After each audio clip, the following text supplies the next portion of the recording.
Got another one over here. Got an air leak. All our techs are busy, so I'm gonna stop by, check it out.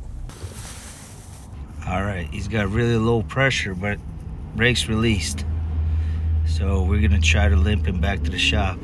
Take care of him there. He's fully loaded and he's struggling back there. So we're gonna do a little detour.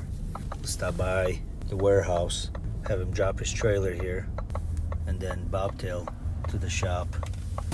Yeah, I could hear that air leak. So here's the problem. Brake chamber's out. Got the old one, the new one. Alright, now all we got left is to check it. No leaks. Check if it works. All done. Back on the road. Keep them wheels spinning. Make that money.